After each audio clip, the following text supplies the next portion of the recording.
డబ్బు, అనారోగ్యం, ఉద్యోగం, వ్యాపారం, అప్పులతో బాధపడుతున్నారా? మీకోసమే లాంచ్ యువర్ ఫ్యూచర్ ప్రోగ్రామ్.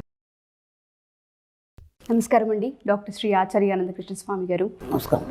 మరి వాళ్ళ మనీ మంత్ర ఎపిసోడ్లో మహిళలకి ఏం చెప్పబోతున్నారు, దాంతోపాటు చాలా సందర్భాల్లో ఇవి అవాయిడ్ చేయాలి అని మీరు చెప్తూ ఉంటారు కాబట్టి మరి ఈ ఎపిసోడ్లో ఏం చెప్పబోతున్నారండి? ఈ ప్రపంచం మిమ్మల్ని ఏమన్నా మీరు పట్టించుకోవద్దు. అర్థమైందా? మీరు చెడ్డ వాళ్ళన్నా మంచి వాళ్ళన్నా ఏదన్నా అనుకోండి, మనకు సంబంధం లేదు. ఎందుకంటే మనం విశ్వంతోనే కనెక్ట్ అయ్యి సుప్త చేతనాత్మక మనసుతోని మనం అనుసంధానం అయ్యి ఎప్పుడైతే ఉంటామో సుప్త చేతనాత్మక మనసు నీ జీవితంలో మంచిని మాత్రమే తీసుకొస్తుంది. అంతవరకు మీరు ఓపిక పట్టండి. వంద రకాలు అనుకుంటారు మనకి. అర్థమైందా? అప్పుడు నా జీవితంలో కూడా నా ఎంప్లాయీస్తో నేను ఈ సబ్జెక్టు గురించి నేను ఎప్పుడైతే చర్చించానో నన్ను ఒక వింత మనిషిలాగా చూశారు. ఇలా చెప్తున్నాడు ఆయన, ఇలా మాట్లాడుతున్నాడు, ఇలా ఎందుకు ఉండదు, సరదాగా అందరితో కలిసి ఉండాలి, బాగుండాలి కదా అని అనుకుంటారు కదా ఎవరైనా. నువ్వు డిఫరెంట్గా ఉండాలి అన్నప్పుడు ఏమనుకుంటారు? ఇలాంటి ఆలోచనలు తనకు ఎందుకు వస్తున్నాయని చాలామంది నన్ను విమర్శించే వాళ్ళు ఉన్నారు. ఓకేనా?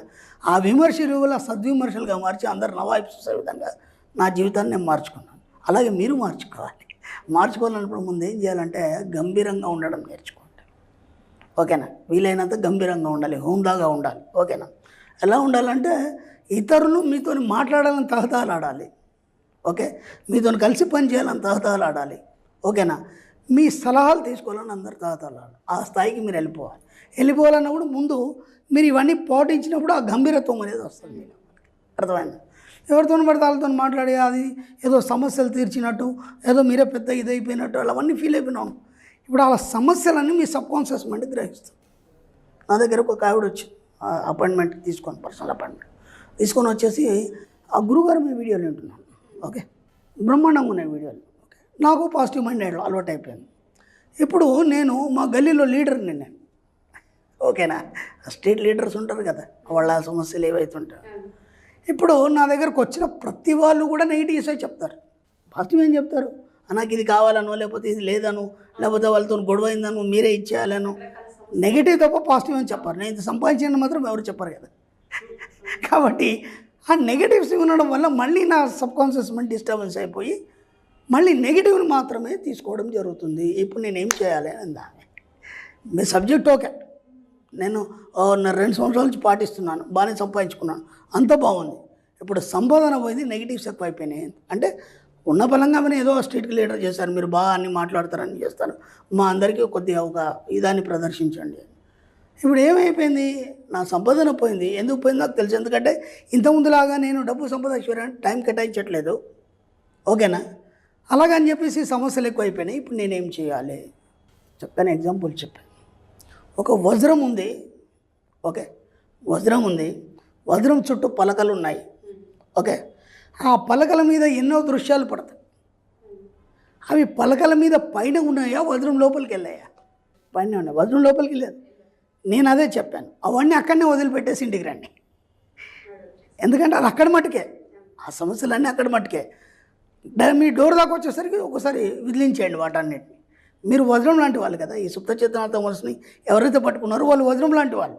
ఈ వజ్రం ఏదైతుందో తన పలకల మీద దృశ్యాల్ని లోనికి స్వీకరించదు. ఒక మట్టి ముద్ద ఉంది, పైన వాటర్ పోసాం, అది లోనికి స్వీకరిస్తుంది. అవునా కాదు? వజ్రం ఎలాంటి దృశ్యాలనైనా పైన చూపిస్తుంది తప్ప లోపల వజ్రం స్వచ్ఛంగానే ఉంటుంది. ఎప్పుడైతే మీరు దీన్ని పాటిస్తారో అప్పుడు మీకు ఏది అంటదు, మీరు ఎక్కడ కూడా ఫెయిల్ కారు, ఏ సమస్యలు కూడా మీతో ఉండవు అని చెప్పాను. ఒకసారి ఆమె ఆశ్చర్యంలో ఉంది, ఇదేదో బాగుందండి అని చెప్పేసి మళ్ళీ అలాగే కంటిన్యూ చేస్తూ పోయింది. తర్వాత మళ్ళీ తన లైఫ్ తనకి ఏదో రకంగా ముందుకెళ్ళిపోయింది. కాబట్టి మీరు కూడా ఏం చేస్తారంటే మీ బాధ్యతలు నెరవేర్చండి. మీ ఇంట్లో మీ భర్త ఒక విషయం చెప్తాడు, మీ పిల్లలు స్కూల్లో సమస్యలు చెప్తారు, లేదా కాలేజీలో సమస్యలు చెప్తారు, బయటకు వెళ్ళి రాగానే అమ్మాయి చెప్తుంది, బస్సులో హెవీ రష్గా ఉంది అమ్మ, మమ్మీ నాకు అలా అయింది, ఇలా అయింది, ఆ స్ట్రెస్గా ఉంది ఇవన్నీ చెప్తుంది. ఓకే, వాళ్ళకి బాధ్యత మాత్రమే నిర్వహించండి. మీ అత్తమామ కానీ, భర్త కానీ, పిల్లలు కానీ, వాళ్ళకి మీరు ఏం చేయాలి ఆ బాధ్యత మాత్రమే వహించండి. ఓకేనా? మీరు దాన్ని సెంటిమెంట్గా ఫీల్ కాకండి. అయ్యో నా కూతురికి ఇలా అయిందని చెప్పేసి మీరు బాధపడిపోవడం, ఇవన్నీ చేస్తే ఏమైందంటే అవన్నీ మీ జీవితంలోకి ఆహ్వానించడం అంతే. వజ్రంలాగానే ఉండండి, వజ్రం ఏది స్వీకరించదు. ఓకేనా, అలాగనా, సరే ఓకే, దానికి ఇలా చేద్దామని చెప్పండి అంతే తప్ప దాన్ని మీరు బాధగా ఫీల్ కావద్దు. అర్థమైందా? ఎక్కడైనా బాధలు ఏవైతుంటాయో, ఎవరన్నా వచ్చి మీతో ఏదైనా బాధలు చెప్పుకున్నారు, ఎక్కడ కూడా ఆ బాధల్ని మీరు ఫీల్ కాకండి. వినండి, వీలైతే ఒక సలహా ఇవ్వండి, వదిలిపెట్టండి.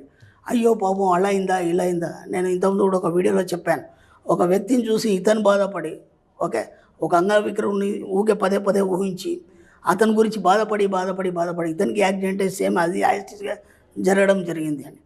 కాబట్టి ప్రపంచంలో ఏ బాధల్ని మీరు స్వీకరించడానికి సిద్ధంగా ఉండొద్దు. అర్థమైందా? బాధ్యత వహించండి, సమాజం పట్ల బాధ్యత వహించండి.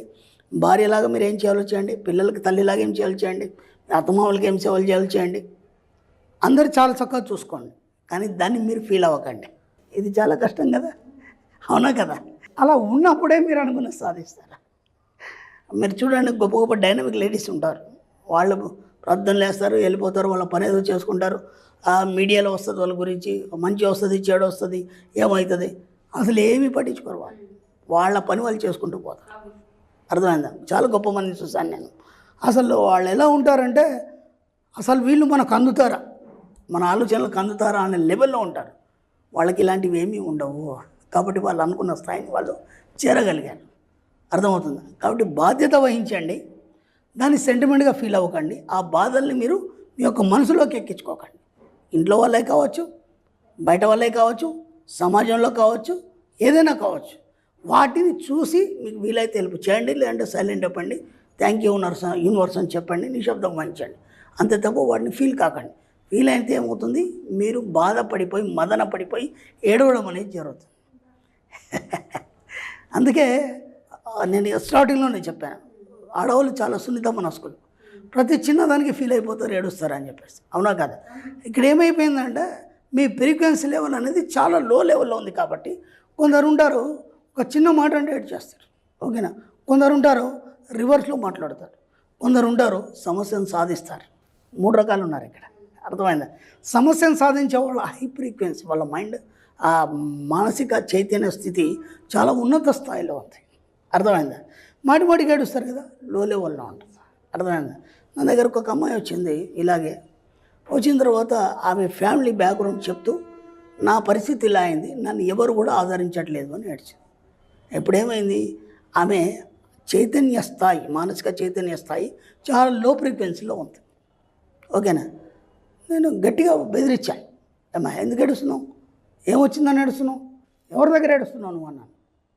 ఎమ్మటే కళ్ళనీళ్ళు అయిపోయినాయి, ఎమ్మటే కళ్ళనీళ్ళు.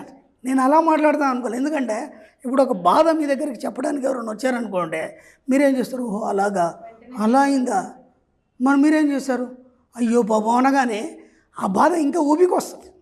ఊపికొచ్చేసి ఎప్పుడైతే మీరు జాలి చూపిస్తారో ఆ జాలిని వీళ్ళు కోరుకొని ఇంకా బాధని వాళ్ళు వ్యక్తపరుస్తారు.